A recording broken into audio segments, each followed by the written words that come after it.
Lyme disease is one of the fastest growing infectious diseases in the United States. It's estimated that 300,000 Americans are infected each and every year, and this year is shaping up to be one of the worst tick seasons ever. So how do you protect yourself from ticks and Lyme disease? Joining me now is Dr. Christine Horner, nationally known author and natural health expert with some advice. Thank you so much for joining us. You're welcome. My pleasure. So Lyme disease and ticks, they're big problems, especially in this area. Talk to us a little bit about it. Yeah, they're a huge problem.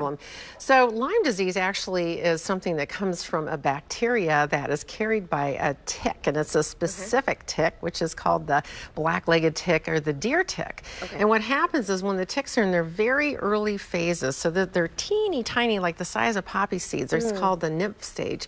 They can attach onto you, and then they inject this bacteria into you, which is called Borrelia burgdorferi.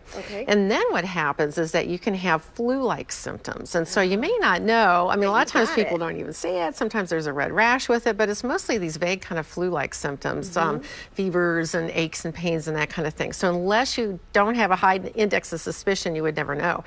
And if you get treated in that very early phase, like within the first month, it actually is extremely treatable with antibiotics.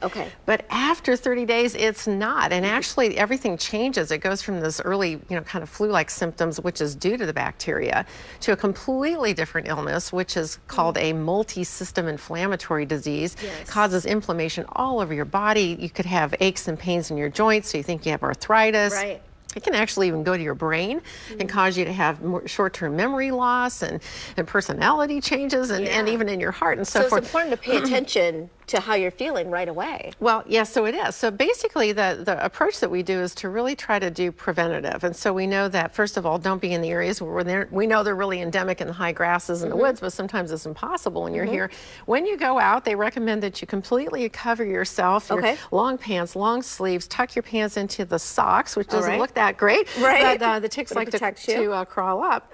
And so then they actually found that using essential oils works better in deterring the ticks than DEET does. Really? So you can make your own kind of spray here. I brought a spray bottle. You can put some witch hazel or actually vodka or apple cider vinegar. And then there's a whole bunch of different types of essential oils, from lemongrass, citronella, rosemary, tea tree oil.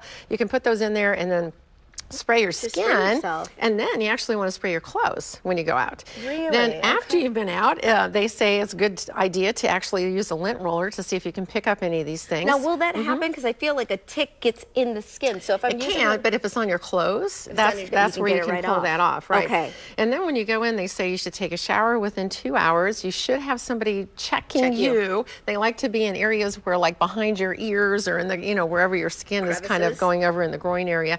If you see one of the ticks, then you're supposed to take tweezers, just go right down to the skin and pull straight back. Don't burn it, do anything, fancy. Then you want to give it to your healthcare provider and get it tested to see if it has Lyme disease. Put it in what, like a Ziploc or something? You can, or you can order a kit from Amazon. I found this one where you can put it in there and then send it in an envelope, and they'll test it to see if it has it.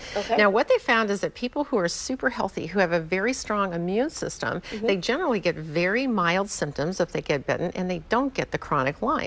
And so there's a variety of different supplements that can be beneficial to support your immune system and help with some of the Lyme symptoms. But there's a really interesting one called AHCC, which is out of Japan. It's a mushroom formula known to be very supportive for the immune system, but they did a pilot study using AHCC on people with Lyme disease, the early phase and the chronic phase, for 8 weeks, and then found at the end of the 8 weeks, most of them had marked improvements in their symptoms.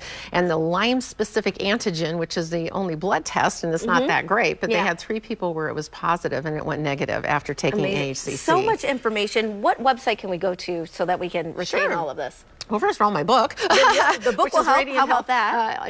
Radiant Health, Ageless Beauty, actually won a National Book Award. And then my website is drchristinehorner.com. It's drchristinehorner.com. Perfect. We'll check out the website and definitely check out this book. Thank you so much for being with us. You're welcome. And we'll be right back with more Midday Maryland right after this. Stay tuned.